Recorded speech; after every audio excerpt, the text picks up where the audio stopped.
The Add Edit tab. If you go up to the Add Edit tab and click down, you'll have Attributes as the first one, which attributes or attribute types, a user can add as many text and numeric fields as they like. We have 18 custom attributes that can be visible as equipment level fields in the Attributes section of the Equipment View tab, which will populate right here, and then we'll list them down. And then we also have an unlimited number of additional attributes that can be viewed under the Attributes tab within here. Next, we have your Companies section. This is where you'll be going to add new companies.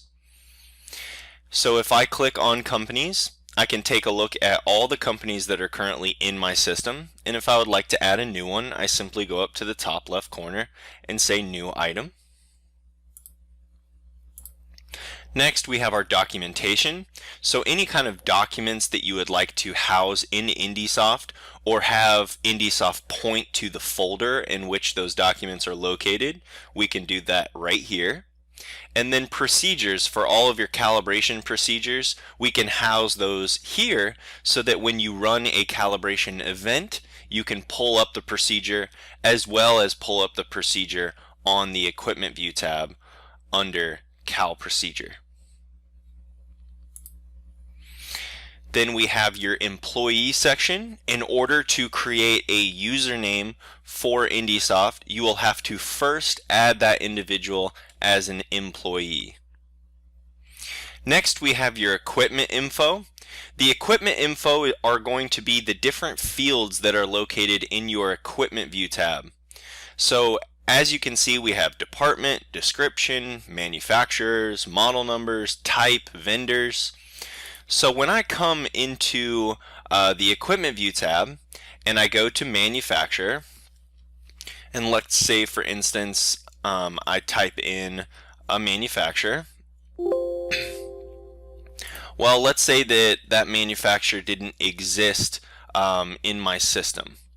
So if I type in test, it will ask me not a valid manufacturer, update list, and then if you say yes, you go back to the Add Edit list, go to Equipment Information, go to Manufacturers, and when we click on here, you will now see that I have test located right here.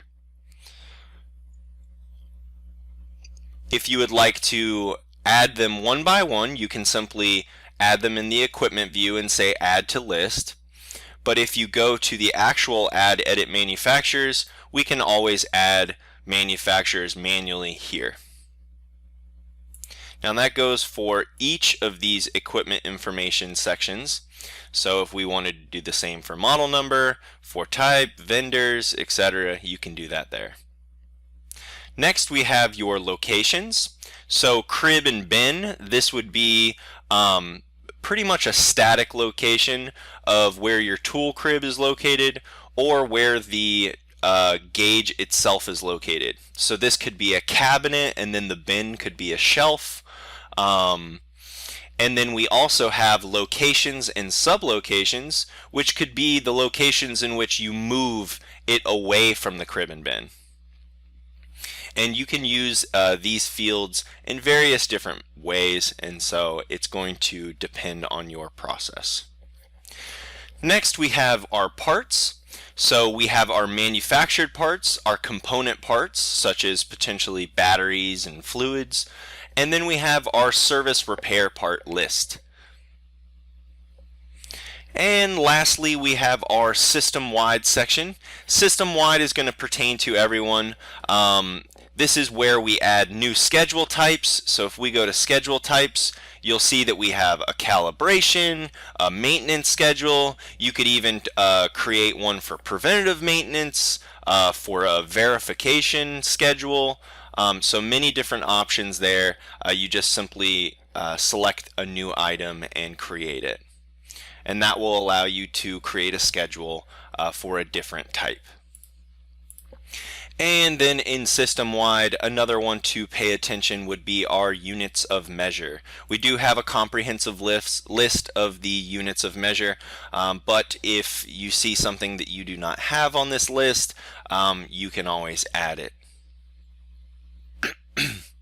Now, thank you for watching our Add Edit overview.